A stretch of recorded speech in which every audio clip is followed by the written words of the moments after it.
Hey guys, this is Sarah with SarahleeCrochet&Fabrics, and I am making a washcloth today. So I figured I would just videotape. You guys can crochet along with me, or if you like me, sometimes you just like watching people crochet. The yarn I am using is Yarn Bee Sugar Wool, 100% cotton. There's the price on it, and this is called City Beats. I already used some of it to make some other ones, but I decided to videotape this one. So that is the yardage. It's a 3-weight, and it was $5.99, but I got this at my clearance Hobby Lobby for $2.40. So I'm making the, what is this called, lemon peel stitch, specifically for a friend of mine, and so I'm making it according to their desire.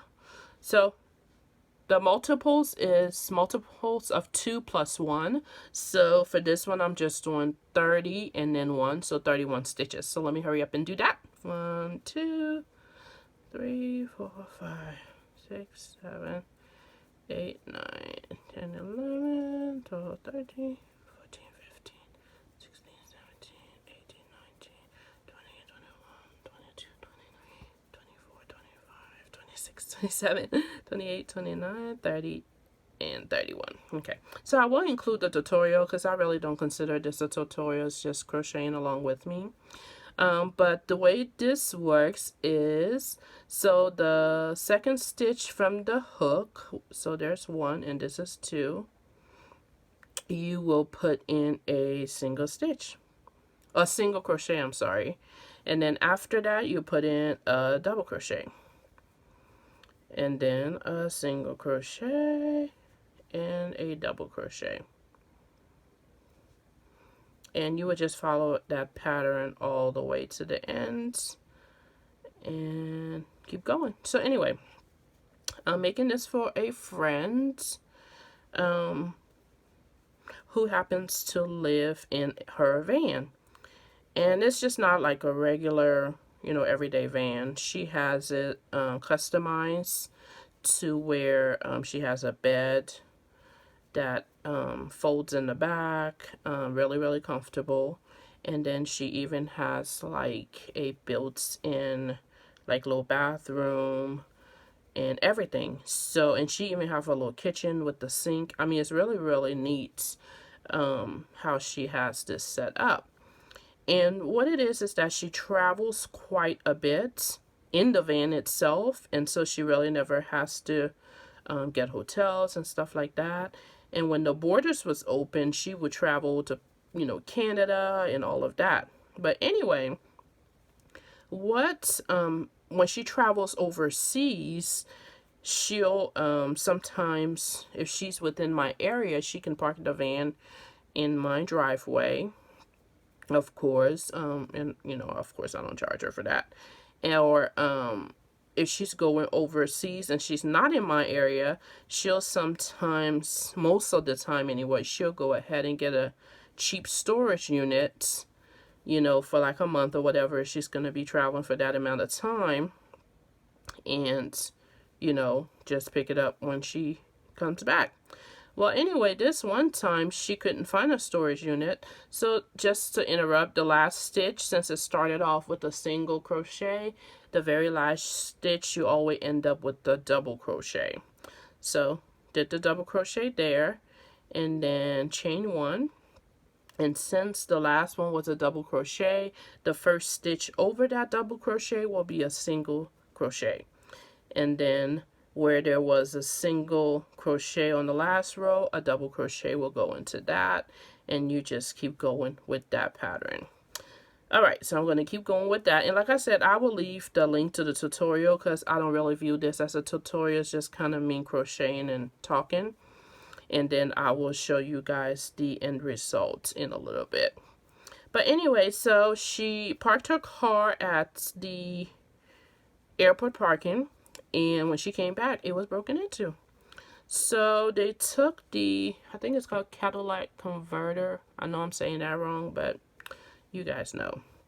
Well, anyway, so they took that and just some other little things she said in the van. But oddly enough, they didn't take like what she considered, you know, the most valuable items, because her van has solar panels on the roof that pretty much runs all of the electrical in the van, you know, other than, you know, stuff her battery doesn't regularly operate.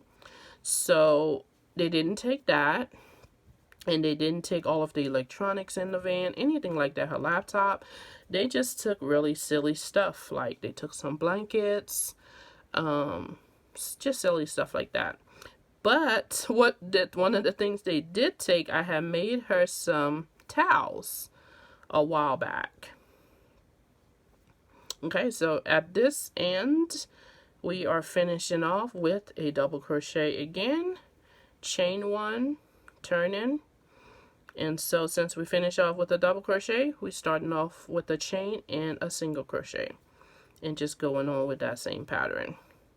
All right, so anyway, so she contacted me and she was like, oh my God, because she's a very, I don't know, I guess I would call her a hippie. She's kind of like a free for all living kind of girl. She loved bright colors, and she really like all natural items, you know, natural soaps, natural shampoo. And so when she was actually not living in a van, when she was living in an actual apartment, I had made her some towels, some bathing towels.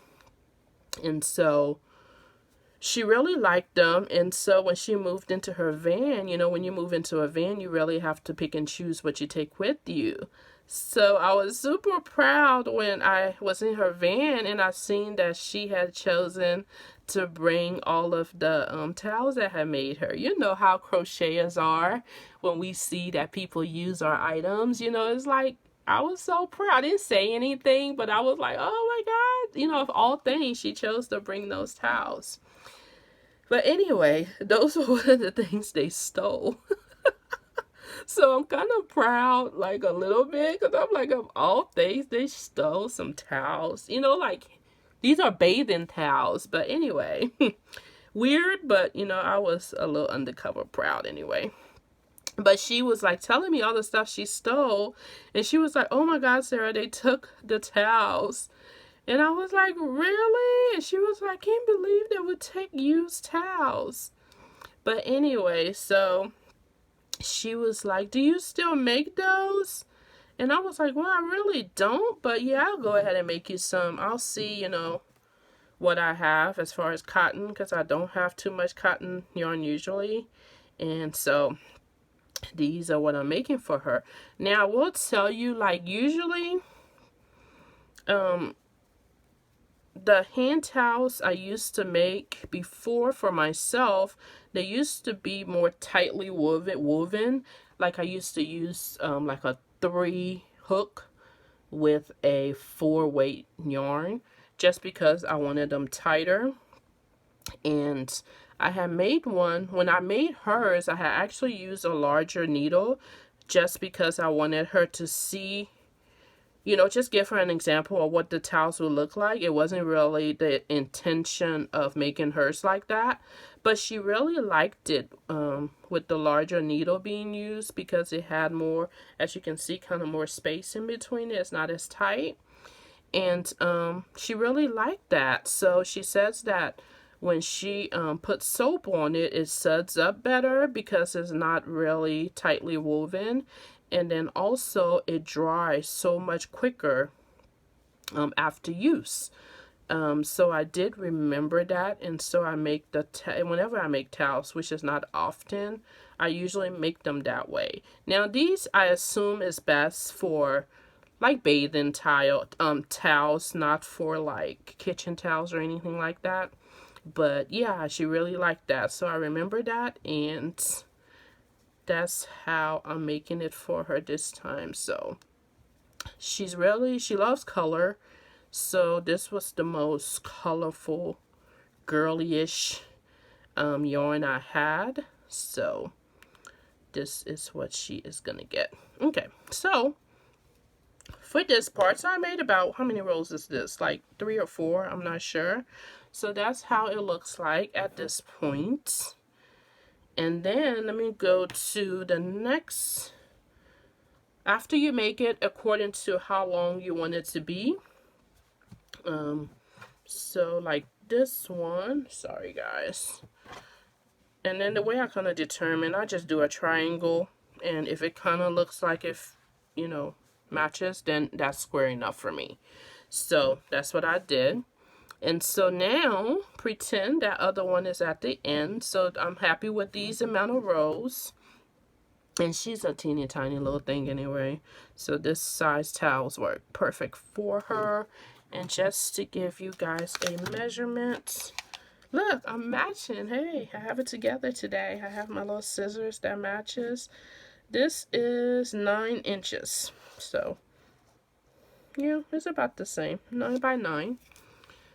And I love these. I got these from Hobby Lobby clearance. So, anyway. So, when you're at the end like this, because she likes to hang the towels up. So, I created like a little hook. So, what I do, I chain 15. So 1, 2, 3, 4, 5, 6, 7, 8, 9, 10, 11, 12, 13, 14, 15. Okay, so I chain 15. And what I do, I turn it around. And then right in this very stitch, I do a single stitch, a slip stitch. Alright, so I do that, and then I just do a slip stitch in each stitch all the way down. And I just like to do this to kind of secure everything and make the edges just a little bit more secure. So I do that. I don't do it very tightly. I just kind of let it slide on. I don't really use a lot of tension. But anyway, yeah, so I'm making her towels, and so I'm going to get them sent to her. I know she's going to be really excited about them because she was kind of like, man, I really like those towels. Those are the only ones I've used in a while. And she, I think I had made 9 of them for her. And so, you know, when she's in the car or whatever, she'll use them. And then, you know, until she gets to her laundry mat or whatever, she does her laundry and stuff like that. But she said she really liked them because A, they were natural, and then they dried really, really fast. So after I do all of the single stitches or slip stitch, I know guys, my terminology, I just know what I'm doing. I sometimes don't use the right terminology. So after I do that, and so it looks like this, where she can hang it up in her bathroom.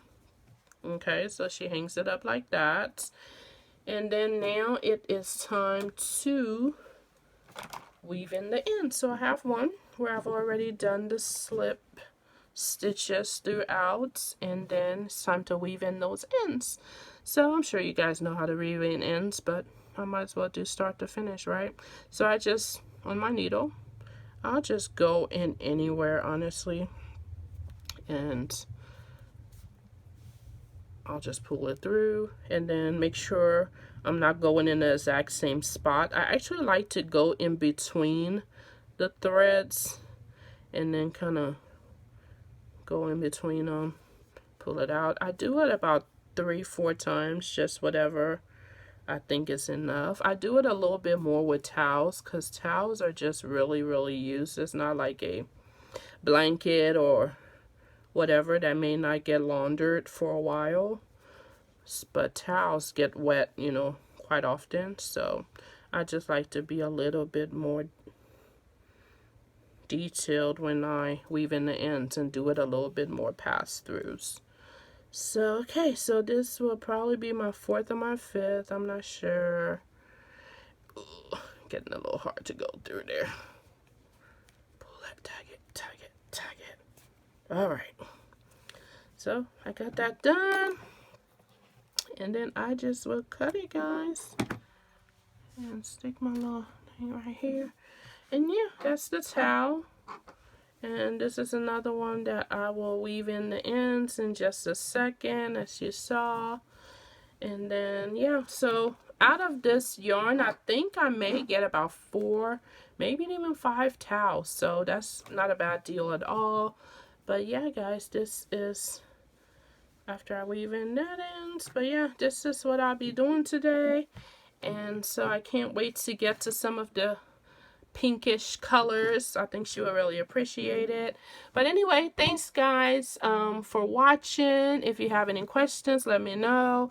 And let me know if you like these videos. But I'll talk to you guys later. Bye.